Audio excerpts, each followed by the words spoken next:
Hello welcome to Renuka vlogs. எல்லாருக்கும் வணக்கங்க. இன்றைக்கி நம்ம பவுனு கண்ணு போட்டுட்டா. இன்றைக்கி நம்ம பவுனு பார்க்க சரியே இல்லைங்க. காலையிலேருந்து ஒரு மாதிரியாவே தான் இருந்தா. ஒரு 11:15 போல் மாடெல்லாம் தண்ணி காட்டலான்னு போகும்போது பவுனுக்கு வந்து கால் மட்டும் வந்து வெளியே வந்துச்சுங்க. கண்ணுக்குட்டி கால். சரின்னு சொல்லிட்டு கண்ணு போடுற மாதிரி இருக்கா, கொண்டு போய் நம்ம நிழலில் கட்டி வச்சுக்கலான்ட்டு காட்டுக்குள்ளே இருந்த பவுனை பிடிச்சி இழுத்துட்டு வந்துட்டோம். தண்ணி இங்கே போடலாமா அங்கே போடலாமான்னு அவன் வந்து இழந்தேடிட்டு இருக்காங்க மோப்பம் பிடிச்சி. இந்த இடத்துல போடுறமே இது வந்து சரியான இடமா அப்படிங்கிற மாதிரி வந்து அதுங்க மோப்பம் பிடிக்குங்க. எப்பவுமே மாடாக இருந்தாலும் சரி எதாக இருந்தாலும் சரி மோப்பம் பிடிச்சிட்டு அப்புறம் தான் அந்த இடத்த சுற்றி பார்த்துட்டு உட்காந்து போட அதுக்கு ஸ்டார்ட் பண்ணுங்க.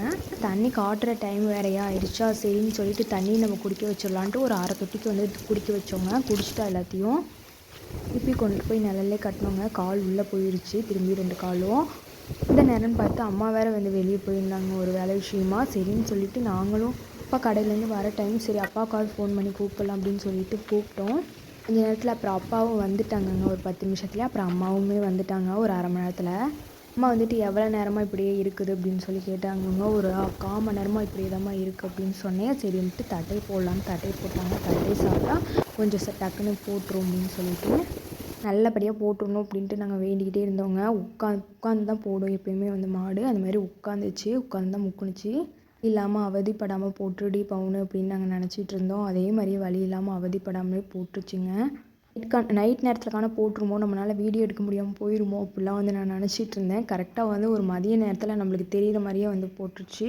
எத்தனை மாடு வச்சுருந்தாலும் நம்ம பண்ணையே வச்சுருந்தாலும் மாடு வந்து ஒவ்வொரு டைம் கண்ணு போடும் போதாங்க நம்மளால் வந்து கிட்டக்க இருந்து அதை வந்து பார்த்து இது பண்ண முடியும். ஒவ்வொரு டைம் வந்து நம்மளுக்கே தெரியாமல் போட்டுரும்.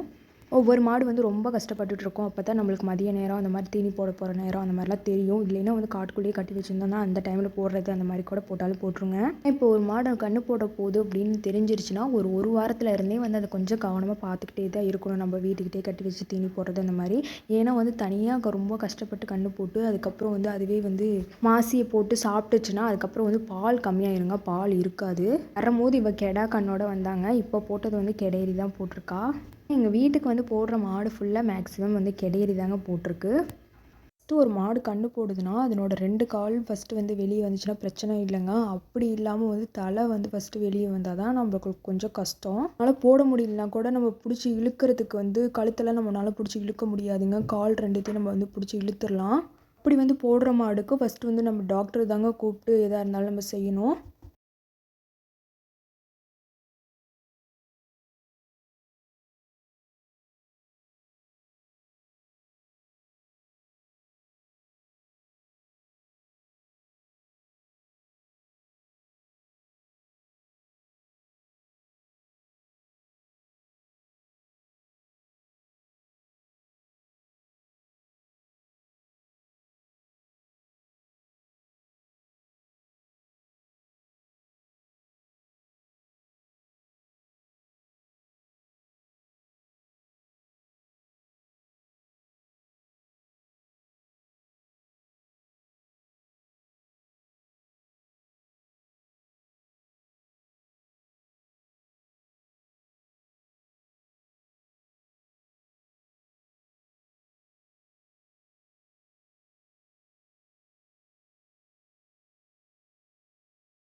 கண்ணு போட்டு முடித்தோடனே கன்றுக்குட்டியெல்லாம் வந்து சுத்தம் பண்ணிகிட்டு இருந்தாங்க. எப்போயுமே வந்து மாடு கண்ணு போட்டு முடிச்சிருச்சுன்னா கன்றுக்குட்டியை வந்து நக்கி சுத்தம் பண்ணிடும். கன்றுக்குட்டி ரொம்ப ஊறி போட்டிருக்கு, ரொம்ப வந்து சின்னதாக போட்டிருக்கு அப்படின்னு சொல்ல முடியாதுங்க. நார்மலாக போட்டிருக்கு கன்றுக்குட்டி.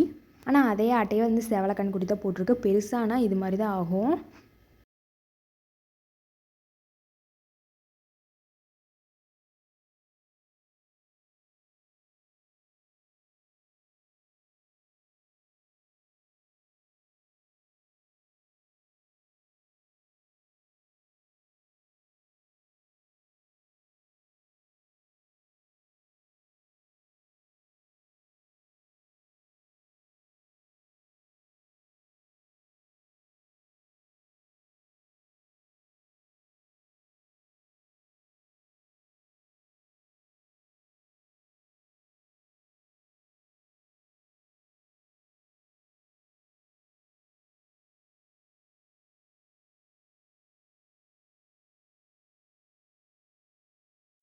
மணி நேரத்துல எந்திரிக்க ட்ரை பண்ணிருச்சுங்க. எந்திரிக்க ட்ரை பண்ணி வந்து பால் குடிக்கிறதுக்கு வந்து அது நடுவுல வந்து நிக்குது.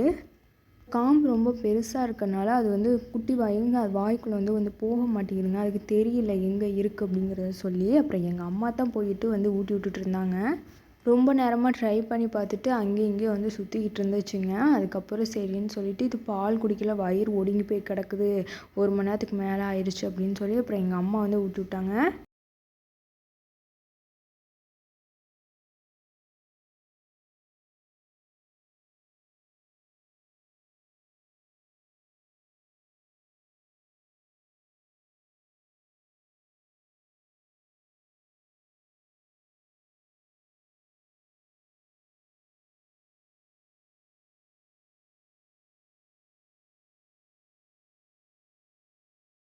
ஒரு கன்னுக்குட்டிலாம் வந்து மனுஷாள் கிட்ட வரவே வராதுங்க. துள்ளிக்கிட்டு போகுங்க நம்ம தொட்டாலே போய். ஆனா இது அப்படி இல்லைங்க. நம்மளே வந்து கொஞ்சிட்டு கிட்ட வந்து அப்படியே மோந்து பார்த்துட்டு ஆளுங்கக்குள்ளலாம் வந்து அப்படி நின்னுட்டுருக்கு. போட போகுது அப்படின்னு தெரிஞ்சதுலேருந்து ஒரு ஷேர் எடுத்துகிட்டு வந்து போட்டு அங்கேயே உட்காந்துட்டோங்க. என்னென்ன பண்ணுது அப்படின்ட்டு பார்க்கலான்னு. அரிசி போடுற வரைக்கும் அங்கே தான் போட்டு உட்காந்துருந்தோம். அதுக்கப்புறம் வந்து கன்னுக்குட்டியை பார்த்தா போய் சாணி குப்பை மேலே போய் படுத்து கிடக்குதுங்க. என்னன்னு பார்த்தா அங்கே போய் படுத்து தூங்கிட்டு இருக்கு நல்லா வெயிலுக்கு எதுமா. நம்பயே அதை டிஸ்டர்ப் பண்ணுறானாங்க. பவுன் உருங்கிறா கிட்ட இழுத்துட்டு வான்னு சொல்லி. தட்டை வைக்க பிள்ளை எல்லாம் போட்டு ஒரு 1 ஹவருக்கு 1 1/2 ஹவர் கழிச்சு தாங்க வந்து மாசியே வெளியே போட்டுச்சு. அந்த மாசியை திங்க விடாமல் உடனே எடுத்து ஒரு சாக்கு பையில் போட்டு ஒரு பால் மரத்தில் கொண்டு போய் நம்ம எப்போயுமே வந்து கட்டிடணுங்க. கொஞ்ச நாள் அந்த பால் மரத்தில் இருக்கிற போட்டு வச்சுருந்து கட்டி வச்சிருக்க சாக்கே நல்லா வந்து அப்படி இத்து போன மாதிரி போயிருங்க. அதுவிலே நம்மளுக்கு நல்லா தெரியும் இது எந்த அளவுக்கு விஷத்தன்மை உடையது கண்ணு போட்டதுக்கப்புறம் அப்படின்னு.